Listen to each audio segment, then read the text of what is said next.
Hi everyone, कसे आहात तुम्ही? आय होप तुम्ही सर्व मजेत असाल, स्वस्थ असाल. मी युगंधरा स्वागत करते आहे तुमचं आपल्याच यूट्यूब चॅनलमध्ये, ज्याचं नाव आहे learn all subjects with Yugandhara. So friends, आज आपण 12th स्टँडर्डच्या इकॉनॉमिक्स या सब्जेक्टचा स्टडी करणार आहोत. सो जसं की तुम्ही व्हिडिओ लेक्चरमध्ये पाहत आहात, आपले इकॉनॉमिक्सचे टेक्स्टबुक आपल्या समोरच आहे. So let's start. So see, previous one lecture व्हिडिओजमध्ये आपण फर्स्ट चॅप्टरला सुरुवात केली होती.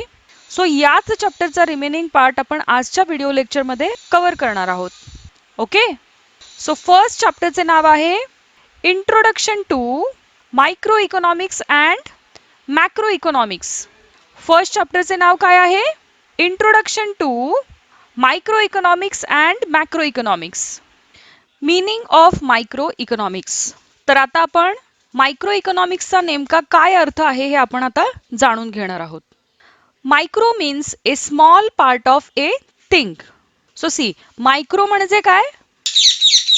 तर वस्तूचा एक लहान भाग किंवा हिस्सा. Small part. Micro economics does deals with a small part of national economy. तर पहा, मायक्रो इकॉनॉमिक्स नॅशनल इकॉनॉमीच्या म्हणजे राष्ट्रीय अर्थव्यवस्थेच्या स्मॉल पार्टशी, लहान भागाशी संबंधित आहे. It studies the economic actions and behavior of individual units such as an individual consumer, individual producer, or a firm, the price of a particular commodity or a factor, etc. It means microeconomics मध्ये individual consumer, individual producer, or a firm, the price of a particular commodity or a factor.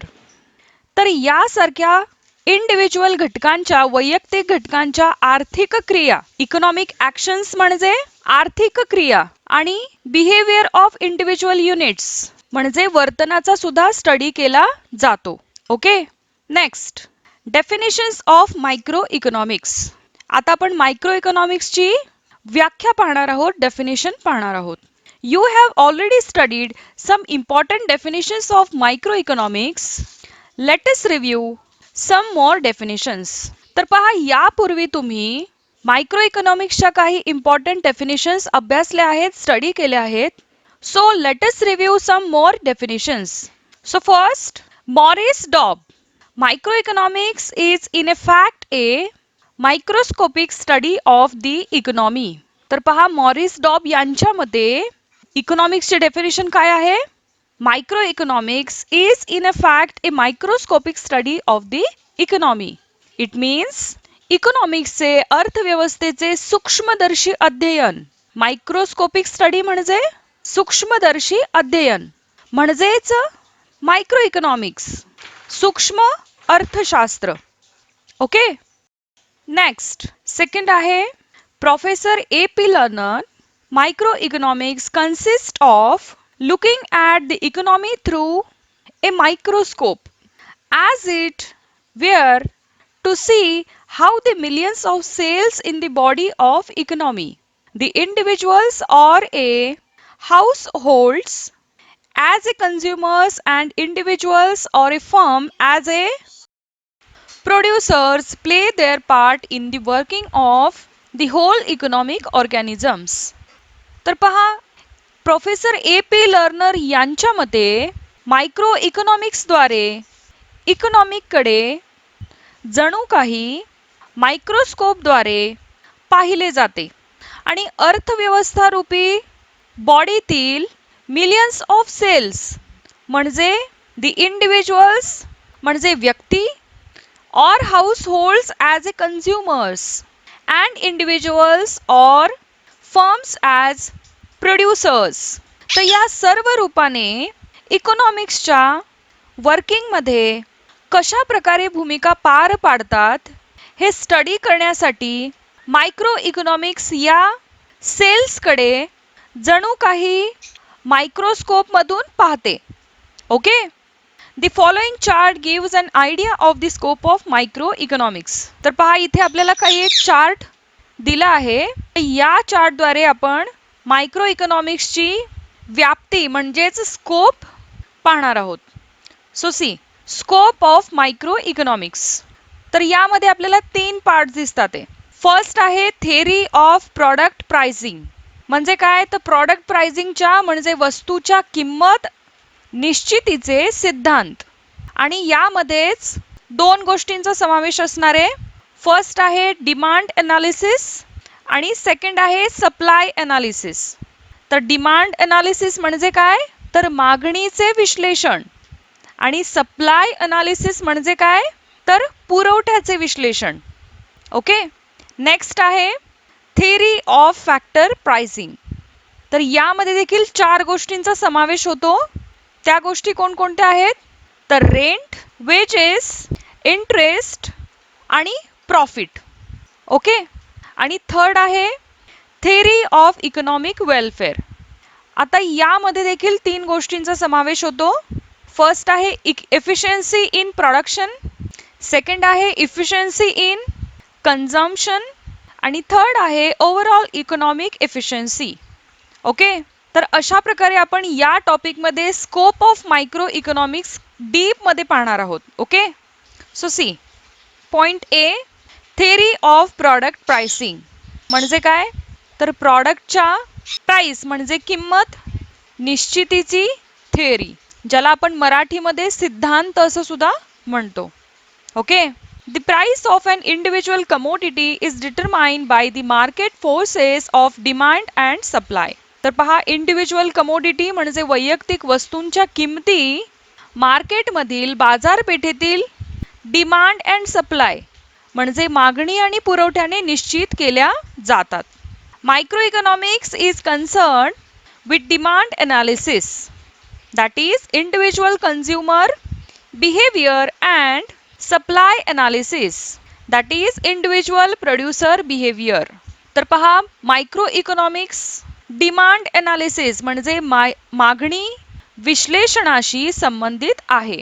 That is individual consumer behaviour, तर ते वैयक्तिक उपभोक्त्याचे वर्तन. Consumer behaviour म्हणजे काय, तर उपभोक्त्याचे वर्तन. And supply analysis, that is individual producer behaviour, तर याशी संबंधित आहे. Okay. Next, theory of factor pricing म्हणजे काय, फॅक्टर प्राइसिंगचा म्हणजे उत्पादन घटकांचा किंमत निश्चितीचे सिद्धांत.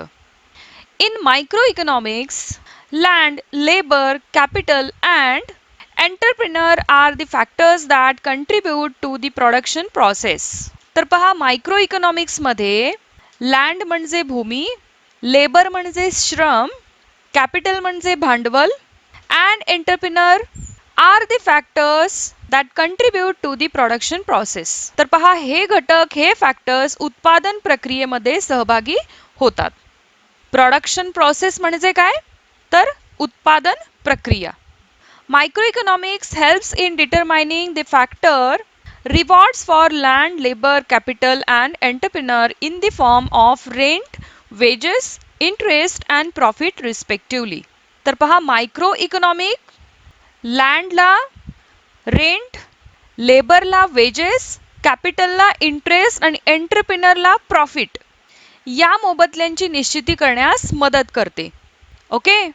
Next, theory of economic welfare म्हणजे काय, आर्थिक कल्याणाचे सिद्धांत. Theory of welfare basically deals with efficiency in the allocation of resources. तर पहा, आर्थिक कल्याणाचा अभ्यास हा प्रामुख्याने एलोकेशन ऑफ रिसोर्सेस म्हणजे काय, तर साधन सामग्रीच्या कार्यक्षम वाटपाशी संबंधित आहे. Efficiency in the allocation of resources is attained when it results in maximization of satisfaction of the people. तर पहा, जर रिसोर्सेसच्या साधन सामग्रीच्या झालेल्या वाटपामुळे, डिस्ट्रीब्युशनमुळे संपूर्ण सोसायटीला, समाजाला महत्तम समाधान, सॅटिस्फॅक्शन प्राप्त होत असेल, तर ते वाटप कार्यक्षम वाटप आहे असे म्हणता येईल. Economic efficiency involves 3 एफिशियन्सीज. तर पहा, इकॉनॉमिक इफिशियन्सीचा विचार 3 प्रकारे होतो.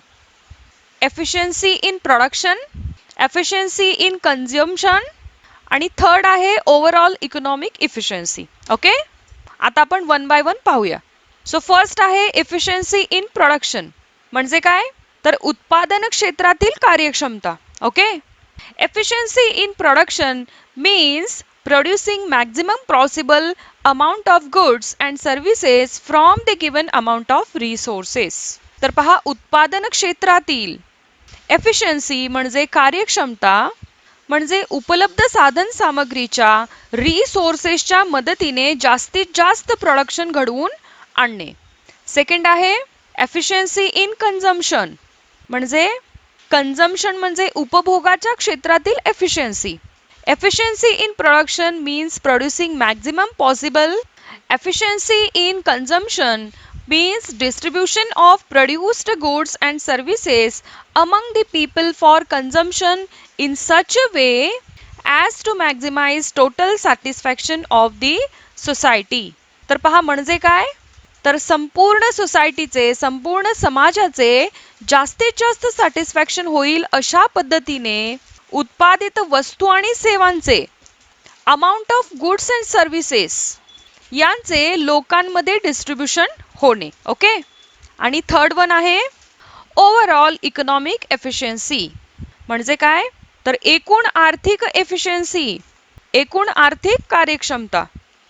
It means the production of those goods which are most desired by the people. तर पहा, लोकांना, पीपल्सला सर्वाधिक प्राधान्याने हव्या असणाऱ्या वस्तूंचे प्रोडक्शन होणे. Okay. Microeconomy theory shows under what conditions these efficiencies are achieved. तर पहा, या इफिशियन्सी अचीव करण्याच्या दृष्टीने आवश्यक असणाऱ्या कंडिशन्सचे डिस्क्रिप्शन मायक्रो इकॉनॉमिक्स मध्ये केले जाते. Thus, the focus of microeconomics is mainly confined to price theory and resource allocation. तर पहा, मायक्रो इकॉनॉमिक्सचा स्टडी हे प्रामुख्याने price theory and resource allocation यांच्याशी संबंधित आहे. It does not study the aggregate relating to the whole economy. तर पहा, micro economics या ब्रांचमध्ये, या शाखेमध्ये संपूर्ण अर्थव्यवस्थेशी, संपूर्ण इकॉनॉमिक्सशी संबंधित, होल इकॉनॉमी म्हणजे संपूर्ण इकॉनॉमी, संपूर्ण अर्थशास्त्र, तर संपूर्ण अर्थव्यवस्थेशी संबंधित समग्र परिणामांचा स्टडी केला जात नाही. Okay. This approach does not study national economic problems such as unemployment, poverty, inequality of income etcetera. तर पहा, या शाखेमध्ये अनएम्प्लॉयमेंट म्हणजे बेकारी, पॉवर्टी म्हणजे दारिद्र्य, इनइक्वालिटी ऑफ इन्कम म्हणजे उत्पन्नाची विषमता यांसारख्या नॅशनल इकॉनॉमिक प्रॉब्लेम्स चा स्टडी केला जात नाही. Theory of growth, theory of business cycles, monetary and fiscal policies etcetera are beyond the limits of micro economics. तर पहा, theory of growth, theory of business cycles, monetary and fiscal policies यांचा study micro इकॉनॉमिक्सच्या कक्षेबाहेर आहे. Okay. So friends, आज आपण इथेच थांबणार आहोत. या चॅप्टरचा रिमेनिंग पार्ट आपण नेक्स्ट व्हिडिओ लेक्चरमध्ये कव्हर करूया. सो आजचे व्हिडिओ लेक्चर आवडल्यास नक्की लाईक करा, आणि तुम्ही जर आपल्या चॅनलला फर्स्ट टाइम विजिट केले असेल तर चॅनलला नक्की सबस्क्राईब करा. Okay friends, so see you in the next video. Bye bye for now. Take care.